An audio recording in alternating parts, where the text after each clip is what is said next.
नमस्कार, इन खबर देख रहे हैं आप और मैं हूं आपके साथ आशीष राजेंद्र कुमार। निर्भया केस में जो चारों आरोपी जेल में बंद थे, 18 दिसंबर को सुनवाई हुई थी। तब तय किया गया था कि 7 जनवरी को फिर से इनकी सजा पर सुनवाई की जाएगी और ऐसे में आज पटियाला हाउस कोर्ट ने डेथ वारंट जारी कर दिया है इन चारों आरोपी के लिए और 22 जनवरी सुबह 7 बजे इन चारों आरोपियों को सूली पर लटकाया जाएगा। निर्भया की मां आशा देवी काफ़ी खुश है और कह रही हैं कि आज उन्हें आखिरकार 7 साल बाद उनकी बेटी और उनके परिवार को इंसाफ मिल गया है। वैसे में 5 मिनट के अंदर मैं आपको बताने आया हूँ 7 साल की उस पूरी दरिंदगी भरी दास्तान की, जिसके पीछे कह लीजिए इतना लंबे समय से कोर्ट में एक केस चल रहा था। जो निर्भया की माँ थी वो इंसाफ मांग रही थी इन दरिंदों को फांसी के तख्ते पर लटकाने के लिए। क्या क्या हुआ सारी डिटेल में यहाँ मैं आपको बताऊंगा। तो जैसा कि आप सब जानते हैं कि 16 दिसंबर 2012 को एक पैरामेडिकल छात्र यानी निर्भया के साथ गैंगरेप हुआ चलती हुई बस में। उसके बाद में उनको सड़क के किनारे फेंक दिया गया था रात में और वो इलाका था महिपालपुर के नज़दीक बसंत विहार, जहां उन्हें रोड पे निवस्त करके फेंक दिया गया। उसके बाद में पुलिस मौके पर वहाँ पहुंची और निर्भया और उसके दोस्त को अस्पताल पहुंचाया गया। लेकिन जैसे जैसे मामला आगे बढ़ता चला गया, पुलिस एकदम सक्रिय हो गई मामले को और जो आरोपी थे उनकी तलाश में लग गई। 6 लोग थे इस हैवानियत के पीछे और उन 6 के नाम थे राम सिंह, अक्षय ठाकुर, विनय शर्मा, पवन गुप्ता और मुकेश सिंह और एक नाबालिग जो कि इनमें शामिल था। 6 लोगों ने जिस तरीके से चलती बस में दरिंदगी की थी निर्भया के साथ, उसकी वजह से पूरा देश शर्मसार हुआ, इंसानियत तार-तार हुई।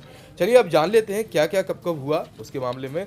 तो जब पुलिस ने गिरफ्तारी शुरू की तो बस ड्राइवर राम सिंह सबसे पहले हत्थे चढ़ा और उसने अपना जो गुनाह था वो कबूल किया और सभी जो उसके साथी थे उनके नाम खुलकर बताए। संसद में इसको लेकर हंगामा हुआ। 18 दिसंबर 2012 को ही इस मामले की गूंज संसद में सुनाई पड़ने लगी थी, जहां आक्रोशित सांसदों ने बलात्कारियों के लिए मृत्युदंड की मांग की थी।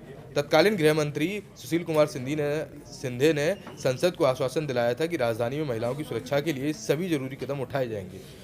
लेकिन उसके बाद 29 दिसंबर आया, जहां निर्भया ने सिंगापुर के माउंट एलिजाबेथ अस्पताल में आखिरी सांस ली। सफदरगंज अस्पताल में काफ़ी समय तक उनका इलाज चला, लेकिन 29 दिसंबर को वो अपनी ज़िंदगी की जंग हार गई। जी हाँ, 29 दिसंबर 2012 का मैं जिक्र कर रहा हूँ, जहाँ निर्भया ने आखिरी सांस ली। लिहाजा उसके बाद कार्रवाई आगे बढ़ी और धीरे धीरे इस मामले को कह लीजिए और आगे ले जाया गया। 3 जनवरी 2012 को चारों आरोपी का जो गुनाह है वो तय हुआ था और उसके बाद में ये प्रोसेस बढ़ने लगा और सब मांग करने लगे कि आखिरकार इन्हें फांसी कब मिलेगी जो इन्होंने हैवानियत भरी वारदात की उसके लिए। एक आरोपी ने तिहाड़ जेल में की आत्महत्या। जी हाँ, मामला कोर्ट में चल रहा था कि पुलिस ने मामले में 80 लोगों को गवाह बनाया था। सुनवाई हो रही थी, मगर इस बीच 11 मार्च 2013 को आरोपी बस चालक जो कि ड्राइवर था राम सिंह ने तिहाड़ जेल में आत्महत्या कर ली। हालांकि राम सिंह के परिवार वालों और उसके वकील का मानना है कि जेल में उसकी हत्या की गई थी। ये कहने वाली बातें हैं। साल दर साल निकलने लगे, लेकिन इंसाफ की घड़ी बहुत दूर थी। 3 साल बीत गए इस वाक्य को, लेकिन फिर एक समय आया साल 2015 जब नाबालिग को कह लीजिए रिहा किया गया या उसको जमानत मिली। छठा आरोपी वो नाबालिग था जिसने निर्भया और उसके दोस्त को आवाज़ देकर बुलाया कि आइए दीदी, हम आपको छोड़ देते हैं, आप कहाँ जा रही हैं, वहाँ हम आपको ड्रॉप कर देंगे।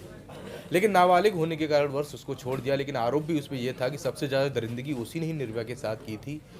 उसका गुनाह जो था वो उसकी उम्र से काफ़ी बड़ा था, लेकिन महज 3 महीने बचे थे उसके बालिग होने में, उससे पहले उसको जमानत मिल गई। इसके बाद दिल्ली हाई कोर्ट ने जो बालिग दोषियों को सज़ा सुनाई। फास्ट ट्रैक कोर्ट ने 10 सितंबर 2013 को चारों बालिग जो आरोपी थे, जिनमें आपके अक्षय, पवन और विनय और मुकेश शामिल थे, इनको सजा सुनाई। 13 सितंबर 2013 को उन्हें मौत की सजा सुनाई गई। आरोपियों ने फास्ट ट्रैक कोर्ट के फैसले को दिल्ली को हाई कोर्ट में चुनौती दी। दिल्ली हाई कोर्ट ने 3 जनवरी 2014 को फैसला सुरक्षित रखा और 13 मार्च 2014 को निचली अदालत द्वारा चारों आरोपियों को सुनाई गई मौत की सजा पर मोहर लगा दी। सुप्रीम कोर्ट ने भी सुनाई मौत की सज़ा, क्योंकि उसके बाद ही सुप्रीम कोर्ट गए, लेकिन सुप्रीम कोर्ट ने भी इनकी याचिका को ठुकरा दिया और उन्हें मौत की सज़ा सुनाई दी। सुप्रीम कोर्ट में जो मौत की सज़ा की सुनवाई थी या ऐलान हुआ था, तो वो 27 मार्च 2017 को अपना फैसला सुरक्षित रख लिया गया और 5 मई को उन्होंने इस ऐतिहासिक फैसले पर मुहर लगाई। इन चारों आरोपी के लिए सजाए मौत का ऐलान किया, जिसका पूरे देश को इंतजार था। सुप्रीम कोर्ट ने भी बालिग आरोपियों की मौत की सज़ा को बरकरार रखा।